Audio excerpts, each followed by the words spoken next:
ನಾನು ಮಾನ್ಯ ಮುಖ್ಯಮಂತ್ರಿ ಸಿದ್ದರಾಮಯ್ಯನವರ ಬಗ್ಗೆ ವೈಯಕ್ತಿಕವಾಗಿ ನಾನು ಅಪಾರವಾದಂಥ ಗೌರವವನ್ನು ಇಟ್ಕೊಂಡಿರೋಂಥ ವ್ಯಕ್ತಿ. ಒಂದು ಸಿದ್ದರಾಮಯ್ಯನವರಿಗೂ ನನಗೂ ಇರುವಂಥದ್ದು ಸೈದ್ಧಾಂತಿಕವಾದಂಥ ವಿರೋಧ, ಹಾಗೂ ಧಾರ್ಮಿಕ ವಿಚಾರದಲ್ಲಿ ನನಗೂ ಅವರಿಗೂ ಬಹಳ ವಿರೋಧಗಳಿದೆ. ಕಳೆದ 10 ವರ್ಷಗಳಿಂದ ಹಳೆ ಮೈಸೂರು ಭಾಗದಲ್ಲಿ ಸೈದ್ಧಾಂತಿಕ ವಿಚಾರ ಬಂದಾಗ, ಧಾರ್ಮಿಕವಾದ ವಿಚಾರ ಬಂದಾಗ ನಾನು ಸಿದ್ದರಾಮಯ್ಯನವ್ರ ವಿರುದ್ಧ ನಾನು ಖಡಾಖಂಡಿತವಾಗಿ ನಿಂತಿದ್ದೀನಿ, ವಿರೋಧಿಸಿದ್ದೀನಿ. ಅದು ಮಹಿಷ ದಸರಾ ಇರ್ಬೋದು, ಟಿಪ್ಪು ಜಯಂತಿ ಇರ್ಬೋದು, ಅಥವಾ ದೇಶದ ಅತ್ಯಂತ ಜನಪ್ರಿಯ ಪ್ರಧಾನಿ ಬಗ್ಗೆ ತುಚ್ಛವಾಗಿ ಮಾತಾಡುವಂಥ ವಿಚಾರಗಳಿರ್ಬೋದು.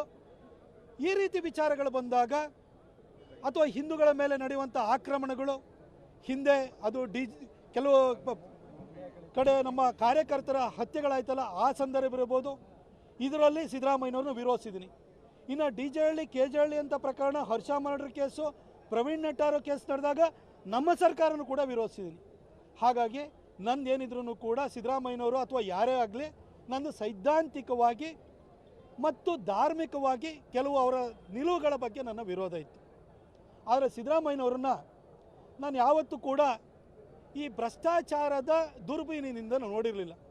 ಯಾಕಂದರೆ ನಾನು ಕೂಡ ನನ್ನ ಸೀಮಿತ ರಾಜಕೀಯ ಅನುಭವದಲ್ಲಿ ಕಳೆದ ಒಂದು 20-25 ವರ್ಷಗಳನ್ನು ನೋಡ್ಕೊಂಡು ಬಂದರೆ ಸಿದ್ದರಾಮಯ್ಯನವರು ಯಾವುದೇ ಕಳಂಕಗಳನ್ನು ಅಂಟಿಸ್ಕೊಂಡಿರಲಿಲ್ಲ.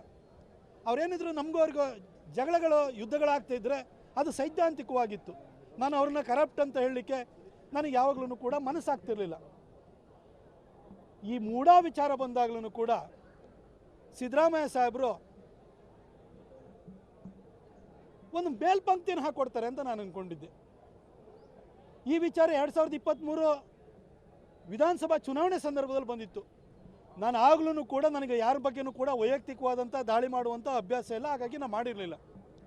ಆದರೆ ಈ ಪ್ರಕರಣ ಜೋರಾಗಿ ಹೊರಗಡೆ ಬಂದಿದ್ದರಿಂದಾಗಿ ಸಿದ್ದರಾಮಯ್ಯ ಸಾಹೇಬರು ಅದೇನು ತೊಗೊಂಡಿದ್ರು 14-18 ಸೈಟು, ಅದು ಬಹುಶಃ ಅವರ ಗಮನಕ್ಕೆ ಬರದಲೇ ಇದ್ದು ಅವ್ರು ಯಾರೋ ಅವ್ರ ಸಂಬಂಧಿಕರೋ ಬಾಮೈದನೋ ಇನ್ಯಾರೋ ಏನೋ ಮಾಡಿದ್ದಾರೆ ಅಂತಲೇ ಅಂದ್ಕೊಳ್ಳೋಣ. ಆ ಸಂದರ್ಭದಲ್ಲಿ BJP ಸರ್ಕಾರ ಇದ್ದೂ ಕೂಡ ಇಂಥದ್ದೊಂದು ಮಣ್ಣು ತಿನ್ನೋ ಕೆಲಸ ಆಗಿದೆ ಅಂತಲೂ ಅಂದ್ಕೊಳ್ಳೋಣ. ಸಿದ್ದರಾಮಯ್ಯ ಸಾಹೇಬರು ಈ ವಿಚಾರ ಬಂದಾಗ ಒಬ್ಬ ಕಾನೂನು ಪದವೀಧರರಾಗಿ 14 ಬಜೆಟನ್ನು ಮಂಡಿಸಿದಂಥ ಒಬ್ಬ ವಿತ್ತ ಸಚಿವರಾಗಿ ಭ್ರಷ್ಟಾಚಾರದ ಬಗ್ಗೆ ಬಳ್ಳಾರಿಗೆ ಪಾದಯಾತ್ರೆಯನ್ನು ಕೈಗೊಂಡು ಭ್ರಷ್ಟಾಚಾರದ ಬಗ್ಗೆ ಓತಪ್ರೋತವಾಗಿ ಮಾತನಾಡಿದಂತಹ ಒಬ್ಬ ವ್ಯಕ್ತಿಯಾಗಿ ಆ ಸೈಟ್ಗಳನ್ನು ಸರೆಂಡರ್ ಮಾಡಿ, ಇದು ಕಣ್ತಪ್ಪಿಂದಲೇ ಆಗಿರ್ಬೋದು. ನಾನು ಇದನ್ನು ಸರೆಂಡರ್ ಮಾಡ್ತಾಯಿದ್ದೀನಿ, ಆದರೆ ಇದ್ರ ಬಗ್ಗೆ ಒಂದು ಕೂಲಂಕಷವಾದಂಥ ಒಂದು ತನಿಖೆಯನ್ನು ಮಾಡಿಸಿ ಹಗರಣವನ್ನು ಹೊರಗಡೆ ತಂದು ನಾನು ತಪ್ಪಿತಸ್ಥರು ಯಾರಿದ್ದಾರೆ ಅವರಿಗೆ ಶಿಕ್ಷೆನ ಕೊಡ್ತೀನಿ ಅಂತ ಹೇಳಿದರೆ ಖಂಡಿತ ನನಗೆ ಸಿದ್ದರಾಮಯ್ಯ ಸಾಹೇಬ್ರ ಬಗ್ಗೆ ಇನ್ನೂ ಗೌರವ ಜಾಸ್ತಿ ಆಗ್ತಿತ್ತು. ಆದರೆ ಸಿದ್ದರಾಮಯ್ಯ ಸಾಹೇಬರು ಅದಕ್ಕೆ 62 ಕೋಟಿ ಬೆಲೆ ಬಾಳುತ್ತೆ, 62 ಕೋಟಿ ಕೊಡಿ ಅಂತಂದರೆ ಅದು ಯಾರು ಅದ್ರದ್ದು ಓನರ್ ಇದಲ್ಲ, ಜವರಪ್ಪಗೆ ಇವ್ರಿಗೆ ಏನು ಸಂಬಂಧ? ಇವ್ರಿಗೇನಾದ್ರು ಸಂಬಂಧಿಕರವರು ಅಲ್ವಲ್ಲ? ಹೆಂಗಾಗಿ ಬರುತ್ತದು? ಅವ್ರಿಗೆ ಆ ಮುಖಾಂತರ ಯಾವ ರೀತಿ ಬರುತ್ತೆ? ಎಲ್ಲರೂ ದಂಧ ಮಾಡೋಂಥದ್ದು ಮೂಡಾದಲ್ಲಿ ಗೊತ್ತಿದ್ದೇ ವಿಚಾರ ಆಗಿತ್ತು. ಆದರೆ ಸಿದ್ದರಾಮಯ್ಯನವರು ಇದಕ್ಕೆ ಹೊರತಾದವರು ಅಂತ ನಾನು ಭಾವಿಸಿದ್ದೆ. ಆ ನನ್ನ ಭಾವನೆಗೆ ಖಂಡಿತ ಇದು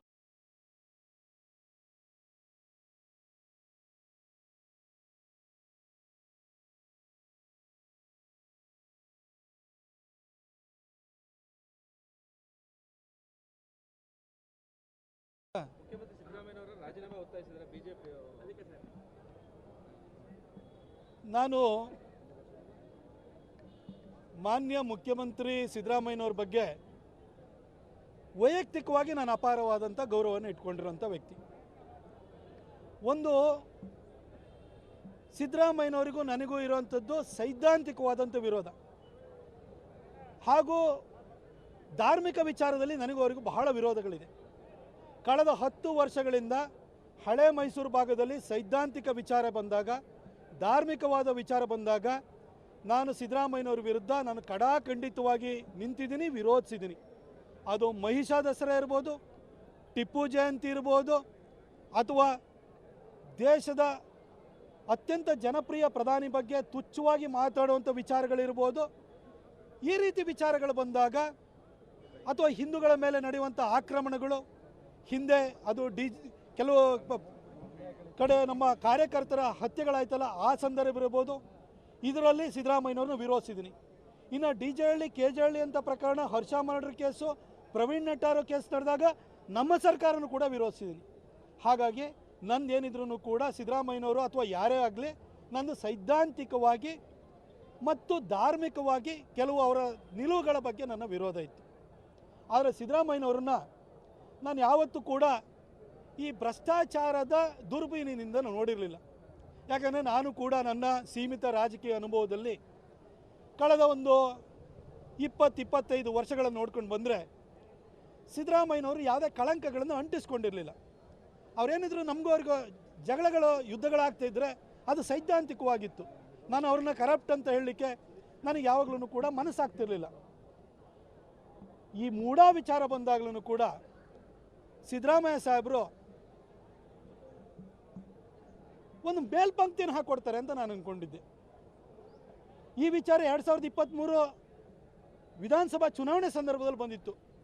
ನಾನು ಆಗಲೂ ಕೂಡ ನನಗೆ ಯಾರ ಬಗ್ಗೆನೂ ಕೂಡ ವೈಯಕ್ತಿಕವಾದಂಥ ದಾಳಿ ಮಾಡುವಂಥ ಅಭ್ಯಾಸ ಇಲ್ಲ, ಹಾಗಾಗಿ ನಾನು ಮಾಡಿರಲಿಲ್ಲ. ಆದರೆ ಈ ಪ್ರಕರಣ ಜೋರಾಗಿ ಹೊರಗಡೆ ಬಂದಿದ್ದರಿಂದಾಗಿ ಸಿದ್ದರಾಮಯ್ಯ ಸಾಹೇಬರು ಅದೇನು ತೊಗೊಂಡಿದ್ರು 14-18 ಸೈಟು, ಅದು ಬಹುಶಃ ಅವರ ಗಮನಕ್ಕೆ ಬರದಲೇ ಇದ್ದು ಅವ್ರು ಯಾರೋ ಅವ್ರ ಸಂಬಂಧಿಕರೋ ಬಾಮೈದನೋ ಇನ್ಯಾರೋ ಏನೋ ಮಾಡಿದ್ದಾರೆ ಅಂತಲೇ ಅಂದ್ಕೊಳ್ಳೋಣ. ಆ ಸಂದರ್ಭದಲ್ಲಿ BJP ಸರ್ಕಾರ ಇದ್ದೂ ಕೂಡ ಇಂಥದ್ದೊಂದು ಮಣ್ಣು ತಿನ್ನೋ ಕೆಲಸ ಆಗಿದೆ ಅಂತಲೂ ಅಂದ್ಕೊಳ್ಳೋಣ. ಸಿದ್ದರಾಮಯ್ಯ ಸಾಹೇಬರು ಈ ವಿಚಾರ ಬಂದಾಗ ಒಬ್ಬ ಕಾನೂನು ಪದವೀಧರರಾಗಿ 14 ಬಜೆಟನ್ನು ಮಂಡಿಸಿದಂಥ ಒಬ್ಬ ವಿತ್ತ ಸಚಿವರಾಗಿ ಭ್ರಷ್ಟಾಚಾರದ ಬಗ್ಗೆ ಬಳ್ಳಾರಿಗೆ ಪಾದಯಾತ್ರೆಯನ್ನು ಕೈಗೊಂಡು ಭ್ರಷ್ಟಾಚಾರದ ಬಗ್ಗೆ ಓತಪ್ರೋತವಾಗಿ ಮಾತನಾಡಿದಂತಹ ಒಬ್ಬ ವ್ಯಕ್ತಿಯಾಗಿ ಆ ಸೈಟ್ಗಳನ್ನು ಸರೆಂಡರ್ ಮಾಡಿ, ಇದು ಕಣ್ತಪ್ಪಿಂದಲೇ ಆಗಿರ್ಬೋದು. ನಾನು ಇದನ್ನು ಸರೆಂಡರ್ ಮಾಡ್ತಾಯಿದ್ದೀನಿ, ಆದರೆ ಇದ್ರ ಬಗ್ಗೆ ಒಂದು ಕೂಲಂಕಷವಾದಂಥ ಒಂದು ತನಿಖೆಯನ್ನು ಮಾಡಿಸಿ ಹಗರಣವನ್ನು ಹೊರಗಡೆ ತಂದು ನಾನು ತಪ್ಪಿತಸ್ಥರು ಯಾರಿದ್ದಾರೆ ಅವರಿಗೆ ಶಿಕ್ಷೆನ ಕೊಡ್ತೀನಿ ಅಂತ ಹೇಳಿದರೆ ಖಂಡಿತ ನನಗೆ ಸಿದ್ದರಾಮಯ್ಯ ಸಾಹೇಬ್ರ ಬಗ್ಗೆ ಇನ್ನೂ ಗೌರವ ಜಾಸ್ತಿ ಆಗ್ತಿತ್ತು. ಆದರೆ ಸಿದ್ದರಾಮಯ್ಯ ಸಾಹೇಬರು ಅದಕ್ಕೆ 62 ಕೋಟಿ ಬೆಲೆ ಬಾಳುತ್ತೆ, 62 ಕೋಟಿ ಕೊಡಿ ಅಂತಂದರೆ ಅದು ಯಾರು ಅದ್ರದ್ದು ಓನರ್ ಇದಲ್ಲ ಜವರಪ್ಪಗೆ ಇವ್ರಿಗೆ ಏನು ಸಂಬಂಧ? ಇವ್ರಿಗೇನಾದ್ರು ಸಂಬಂಧಿಕರವರು ಅಲ್ವಲ್ಲ? ಹೆಂಗಾಗಿ ಬರುತ್ತದು? ಅವ್ರಿಗೆ ಆ ಮುಖಾಂತರ ಯಾವ ರೀತಿ ಬರುತ್ತೆ? ಎಲ್ಲರೂ ದಂಧ ಮಾಡೋಂಥದ್ದು ಮೂಡಾದಲ್ಲಿ ಗೊತ್ತಿದ್ದೇ ವಿಚಾರ ಆಗಿತ್ತು. ಆದರೆ ಸಿದ್ದರಾಮಯ್ಯನವರು ಇದಕ್ಕೆ ಹೊರತಾದವರು ಅಂತ ನಾನು ಭಾವಿಸಿದ್ದೆ. ಆ ನನ್ನ ಭಾವನೆಗೆ ಖಂಡಿತ ಇದು ಆ ಭಾವನೆಯನ್ನು ಹುಸಿ ಮಾಡಿದೆ. ಅದಕ್ಕೊಂಥರ ನನಗೆ ವೈಯಕ್ತಿಕವಾಗಿ ಸಿದ್ದರಾಮಯ್ಯ ಸಾಹೇಬ್ರ ಬಗ್ಗೆ ನನಗೆ ಡಿಸಪಾಯಿಂಟ್ಮೆಂಟ್ ಆಗಿದೆ, ನನಗೆ ಅವ್ರ ಬಗ್ಗೆ ಒಂದು ನಿರಾಸೆ ಆಗಿದೆ. ಅವ್ರದ್ದು ಕಡೆ ಚುನಾವಣೆ ನಡೆದು ಇವಾಗ ಕಡೆ ಬಾರಿಗೆ ಅವರು ಮುಖ್ಯಮಂತ್ರಿ ಆಗಿದ್ದಾರೆ. ಒಂದು ಒಳ್ಳೆಯ ಮೇಲ್ಪಂಕ್ತಿಯನ್ನು ಹಾಕ್ಕೊಡ್ತಾರೆ ಅಂತ ನಾನು ಭಾವಿಸಿದ್ದೆ. ಸಿದ್ದರಾಮಯ್ಯ ಸಾಹೇಬ್ರೆ, ನಾನು ತುಂಬ ನಿಮ್ಮ ಬಗ್ಗೆ ಹೇಳಲಿಕ್ಕೂ ಅಲ್ಲ, ಆದರೆ ನಿಮ್ಮಿಂದ ನೀವು ನಡ್ಕೊಂಡ ರೀತಿಯಿಂದ ವೈಯಕ್ತಿಕವಾಗಿ ಒಬ್ಬ ಮೈಸೂರಿಗನಾಗಿ ನನಗೆ ಬೇಸರ ಆಗಿದೆ, ನಿರಾಸೆ ಆಗಿದೆ. ಸರ್, ಈಗ ಇಡೀ ಹಗರಣದಲ್ಲಿ 400 ಕೋಟಿ 500 ಕೋಟಿಯಷ್ಟು